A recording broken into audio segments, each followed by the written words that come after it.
کر رہے ہیں۔ ان تمام جو ہے وہ تفتیشی یا انکوائری کمیشن ہو، کوئی JIT ہو، ان کے لیے، لیکن یہ جو طریقہ کار اپنایا گیا ہے، یعنی شریف فیملی کا احتساب جو ہے یہ دنیا کا انوکھا احتساب ہے کہ انہی سے کہا جا رہا ہے کہ اپنے خلاف جو ہے وہ ثبوت لے کے آؤ۔ یعنی PTI کا بھی پہلے یہی رویہ تھا کہ الزامات پہ الزام، اور اس کے بعد عمران خان صاحب یہ کہتے رہے کہ جی یہ تو پکڑے گئے ہیں، ہمارے پاس ثبوت ہیں، اور اس کے بعد پھر انہیں شرم نہیں آئی اس دن جب سپریم کورٹ میں وہ پیش ہو کے کہہ رہے تھے کہ ہمارے پاس تو کوئی ثبوت نہیں ہے، ہمارے پاس تو سوائے یہ اخبارات کے تلاشوں کے اور ٹکڑوں کے ہمارے پاس تو کوئی چیز نہیں ہے۔ وہاں بھی یہی کہا گیا کہ جی یہ ثبوت لے کے آئے۔ اب JIT کا رویہ بھی یہی ہے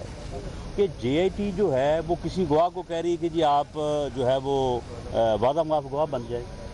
یہ ثابت کرتا ہے کہ ان کے پلے کچھ نہیں پڑا ابھی تک، جو وہ گواہوں کی جو ہے وہ ان کو دھونس دے رہے ہیں، ان کو ورگلا رہے ہیں کہ یہ آپ وعدہ معاف گواہ بن جائیں۔ کسی سے کہہ رہے ہیں کہ اپنا بیان الفی جو ہے وہ واپس لے لیں، کسی سے کہہ رہے ہیں کہ جی آپ جو ہے وہ اپنا بیان جو ہے اس کو پلٹ دیں، اور پھر جو ہے وہ 7 گھنٹے۔ میرا خیال ہے کہ اگر آپ پورے جو ہے وہ جو انکوائری کا جو ڈیوریشن ہے کہ 9 گھنٹے، 7 گھنٹے، 13 گھنٹے، میرا خیال ہے کہ تقریباً 100 گھنٹے سے زیادہ اب تک جو ہے وہ JIT انٹیروگیشن جو ہے وہ کر چکی ہے۔ اب ان سے پوچھا جائے کہ کیا آپ یہاں پہ کوئی جو ہے وہ کوئی فارمولہ تلاش کر رہے ہیں، کوئی آپ یہاں پہ کوئی جو ہے وہ سائنٹیفک جو ہے وہ آپ کوئی ایجاد کرنے جا رہے ہیں؟ کس بات کی انٹیروگیشن آپ کر رہے ہیں؟ ایک انویسٹیگیشن جو کمیشن یا جو ٹیم ہوتی ہے اس کا کام ہوتا ہے کہ وہ ایویڈنس کلیکٹ کرے، جو بھی الزام ہے، جس کے خلاف الزام ہے اس کے خلاف انڈیپینڈنٹ اور ریلائبل جو ہے وہ ایویڈنس کلیکٹ کرے، نہ کہ اسی سے پوچھے کہ جی لائیں آپ اپنے خلاف جو ثبوت ہیں وہ آپ لے کے آئیں۔ اور پھر یہ کیا رویہ ہے؟ کون سا قانون ہے کہ جو اس بات کو روکتا ہے کہ انکوائری میں، پروب میں پیش ہونے والا آدمی جو ہے وہ وکیل کی سہولت نہیں لے سکتا؟ ایک ملزم جو ہے وہ کسی قتل کے کیس میں یا کسی اور ہینیس آفینس میں جو ہے وہ حوالات میں ہوتا ہے، اسے وہاں پہ وکیل کی جو ہے وہ اسسٹنس یا گائیڈنس لینے کا اسے حق حاصل ہوتا ہے۔ وہ عدالت میں پیش ہوتا ہے، وہاں پہ وکیل جو ہے وہ اس کے ساتھ جو ہے وہ پیش ہوتا ہے۔ یہ عجیب JIT ہے، وہاں پہ یہ کہہ رہے ہیں کہ جی نہیں ہم نے تو آپ جو میری بات مکمل ہونے نہ دیں کہ جی ہم تو جو ہے وہ آپ کو جو ہے وہ وکیل جو ہے وہ پیش نہیں کرنے دیں گے۔ اور پھر اس کے بعد آپ یہ دیکھیں کہ ڈاکومنٹری ایویڈنس، حسن نواز صاحب کوئی آج سے 2-3 دن قبل جو ہے وہ 7 گھنٹے کی جو ہے وہ انٹیروگیشن فیس کر کے گئے ہیں۔ اس کے بعد کو ڈاکومنٹ ان سے لینے تھے، ڈاکومنٹس بھی وہ خود لے کے آئیں، ڈاکومنٹس بھی جو ہیں وہ تھرو کونسل جو ہے وہ پیش نہیں کیے جا سکتے۔ یہ JIT کا رویہ ہے۔ اور پھر یہ کیا رویہ ہے کہ رمضان المبارک ہے، وہاں پہ جو بھی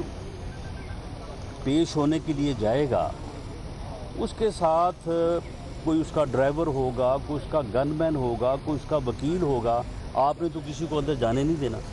اور یہ آپ کے علم میں ہے کہ ایک ملک کے وزیر اعظم ہیں، ایک پاپولر سیاسی جماعت کے وہ قائد ہیں، ان کے وہ بیٹے ہیں، ان کے ورکرز بھی وہاں پہ جا سکتے ہیں، کوئی MLA MPA وہاں پہ جا سکتا ہے، وہاں پہ یعنی بیٹھنے کے لیے کوئی جگہ نہیں۔ اگر اس بلڈنگ کے اندر کوئی ایک کمرہ جو ہے وہ مخصوص کر دیا جاتا تو کیا پھر JIT کو کوئی شان میں فرق پڑ جاتا کہ وہاں پہ لوگ جو ہیں وہ بیٹھ جاتے، انتظار کر لیتے، اور وہاں پہ چلو کوئی پنکھا، کوئی آرام سے جو ہے وہ بیٹھنے کی جگہ ہوتی۔ ایسا سلوک تو ان مانیٹرنگ ٹیمز میں جب جنرل مشرف کا مارشل لا لگا تھا، اور اس وقت جو ہے وہ آپ کے علم میں ہے کہ کتنی سختی اور ہر وقت یہ کوشش تھی کہ خوف مسلط کیا جائے، لوگوں کو ڈرایا جائے، دھمکایا جائے،